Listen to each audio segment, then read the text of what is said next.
శ్రీ గురుభ్యో నమః. మకర రాశి 2024 మార్చి 11వ తేదీ సోమవారంతో ప్రారంభమై 20వ తేదీ బుధవారంతో అంతమయ్యేటువంటి రెండవ 10 రోజుల్లో, అంటే ఈ నెలలో మధ్యలో ఉన్నటువంటి 10 రోజుల్లో మకర రాశిలో జన్మించిన జాతకులకి ఫలితాలు, సూచనలు, సలహాలు క్లుప్తంగా 3 పాయింట్లు తెలియజేయబోతున్నాను. ఇక మొదటి పాయింట్కి వస్తే, 11వ తేదీ ఉదయం నుంచి 14వ తేదీ రాత్రి 10:40 వరకు ఉండేటువంటి సమయం అంతా కూడా ఇది ఏదో వెలితిగా ఉన్నట్టుగా అనిపిస్తుంది. ఎక్కడ వెలితి అర్థం కాదు. మొత్తం మీద అది ఉద్యోగంలో కావచ్చు, వ్యాపారంలో కావచ్చు, ఆరోగ్య విషయాల్లో కావచ్చు, లేక స్వయం ఉపాధి రంగాలు ఉంటే అలాంటివి కావచ్చు, కుటుంబ వ్యవహారాలు కావచ్చు, ఆర్థిక విషయాలు కావచ్చు, తోబుట్టువులు కావచ్చు. కాబట్టి ఏదైనా ఆల్ ఇన్ ఆల్ ఒక్క విషయం అని కాదు, ప్రతి దాంట్లో కొంత అనీజినెస్ అనేది ఎక్కువగా వస్తుంటుంది. దీంతోపాటు మీ నిర్ణయాలు తప్పుగా ఉండే అవకాశం వస్తుంది. ముఖ్యంగా 13, 14 ఈ 2 తారీఖుల్లో కూడా పై అధికారులతో జాగ్రత్తగా డీల్ చేయాలి. సహ ఉద్యోగులతో కూడా కొంచెం దురుసుగా ప్రవర్తించేవారు ఉంటారు. కొంతమంది ప్రేమగా నటించేవారు కూడా ఉంటారు. ఆ నటించడంలో కూడా ఎక్కడో పప్పులో కాలేస్తారు. దీనివలన ఇది నటన అని ఎదుటివారు ఇట్టే పసిగట్టేస్తారు. కనుక 13వ తేదీ, 14వ తేదీ, ముఖ్యంగా 13వ తేదీ మధ్యాహ్నం తర్వాత నుంచి, ఆఫ్టర్ లంచ్ దగ్గర నుంచి టేక్ కేర్. 14వ తేదీ రాత్రి 10:40 దాకా ఆరోగ్యంలోనూ, ఉద్యోగంలోనూ, వ్యాపారంలోనూ, వాహనంలోనూ, ఆర్థిక విషయాల్లోనూ, గృహ విషయాల్లోనూ, అద్దె ఇంటి ఓనర్తోనూ, లేకపోతే నెక్స్ట్ ఏదైనా గృహ నిర్మాణం చేయాలంటే అలాంటి లోన్ కోసంగా ప్రయత్నాల్లోనూ ఎక్కడో పప్పులో కాలేసేటువంటి అవకాశాలు ఉంటాయి. కనుక చాలా జాగ్రత్తగా డీల్ చేస్తూ ముందుకు వెళ్ళాలి.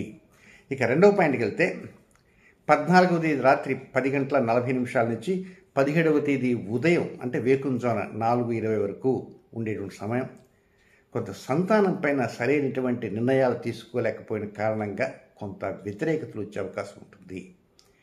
ముఖ్యంగా ఇది ఎగ్జామినేషన్స్ జరిగేటువంటి సమయం.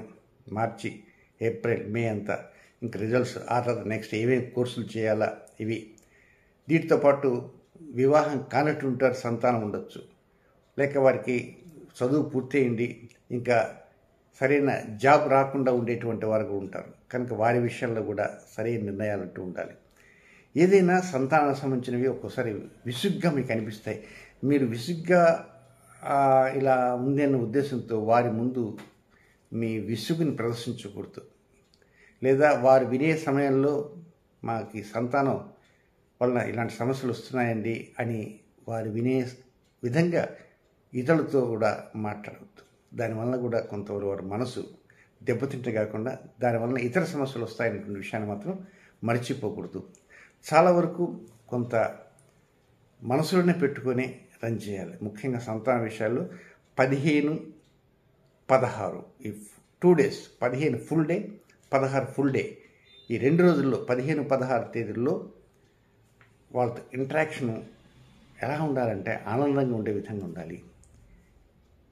చెప్తే వినండి అని అనటం కాదు, చెప్పి చూడటం కాదు, వీలైనంత వరకు మీరు వినే విధంగా మీ ప్రయత్నాలు మీరు చేయాలి. వారు ఏదన్నా కొన్ని ఇతర సమస్యలు ఉండొచ్చు, వివాహం అయి ఉండి అలాంటి సమస్యలతో ఉండొచ్చు, లేదా సంతానానికి సంబంధించిన ఆస్తి విషయాలు, డబ్బు పంచాలా, ఆస్తి పంచాలా, ఏది నిర్ణయం తీసుకున్నా ఉండొచ్చు. ఒక్కొక్క సంతానం ఎగనెస్టే కోర్టులో వాయిదాలు కూడా, కోర్టులో కేసులు వేసేవారు ఉంటారు. ఏదైనా 15వ తేదీ, 16వ తేదీ రిగార్డింగ్ చిల్డ్రన్ వారి అంశాలపైన దృష్టి అధికంగా ఉంచాల్సిన అవసరం మాత్రం ఉన్నది. ఇక నెక్స్ట్ 3వ పాయింట్కి వెళ్తే, 3వ పాయింట్ 17వ తేదీ వేకుంజాన 4:31 నుంచి 20వ తేదీ వరకు ఉండే సమయం అంతా అది ఆనందంగా గడిచిపోతుంటుంది. చాలా ఆనందంగా గడిచిపోతుంటుంది. మొత్తం మీద ఈ 10 రోజుల్లో చివరిగా ఉన్నటువంటి ఈ రోజులు అన్నమాట. అంటే 17, 18, 19, 20 4 రోజులు, 4 టోటల్ ఫుల్ డే టైమ్స్ అన్నమాట. 17వ తేదీ తెల్లవారిందంటే కొంత అనుకూలత దగ్గరగా వస్తున్నాయి అని భావించాలి. దంపతులుగా ఉండేవారు మంచి నిర్ణయాలు తీసుకుంటారు. ఏదన్నా బట్టల కొనుగోలు కావచ్చు, ఆభరణాల కొనుగోలు కావచ్చు, లేకపోతే ప్లాట్స్ కొనుగోలు కావచ్చు. అలాగే జీవిత భాగస్వాములు, వ్యాపార భాగస్వాములు ఉంటారు. వారు కూడా ఒకరి నిర్ణయాలు ఒకరు మనసు విప్పి మాట్లాడుకుంటారు. మరి మార్చి కాగానే వ్యాపారాన్ని మళ్ళీ ఇరువురు కొనసాగించడమా, లేకపోతే ఎవరి డబ్బా వారు కట్టుకు వెళ్ళిపోవటమా అనేటువంటి విషయాలపైన కూడా ఒక అవగాహనతోటి కూడినటువంటి చర్చ కూడా సాగే అవకాశాలు ఉంటాయి.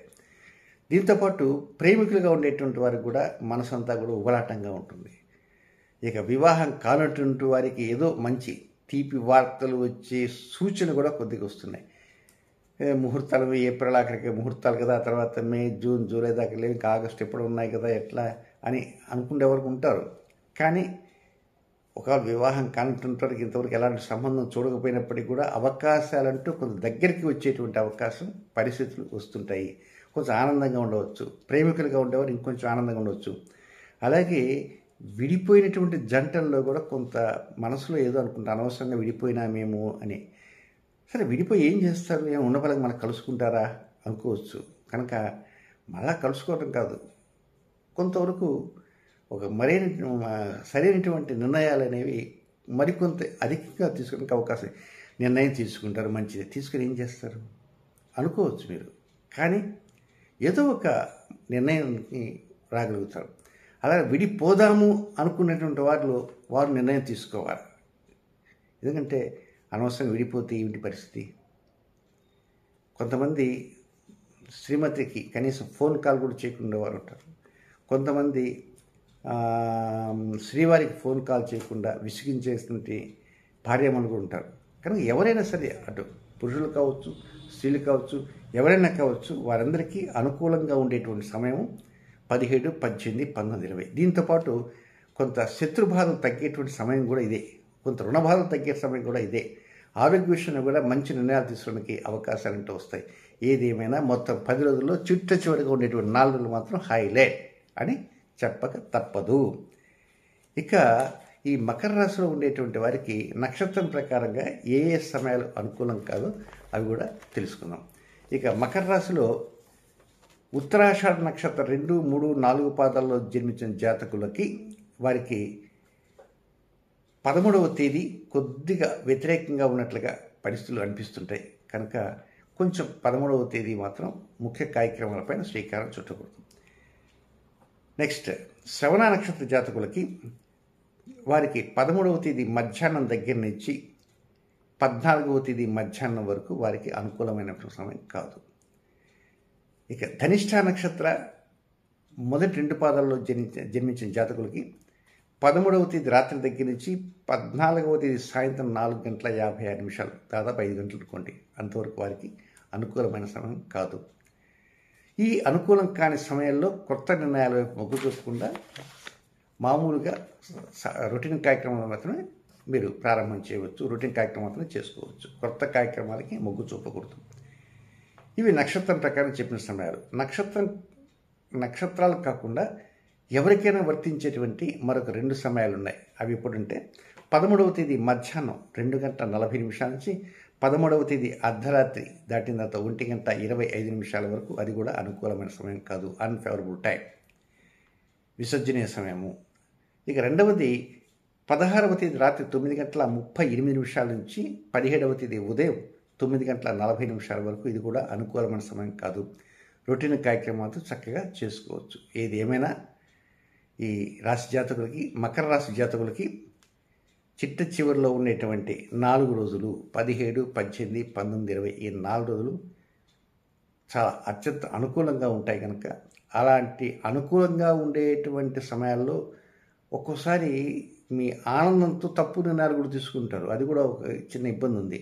కనుక మీరు తీసుకున్న నిర్ణయం 1కి 4 సార్లు గమనించి ఈ ఆనందంతో తప్పులు చేస్తారు. కనుక అది కూడా ఒక హింట్ లాగా చెబుతున్నాను.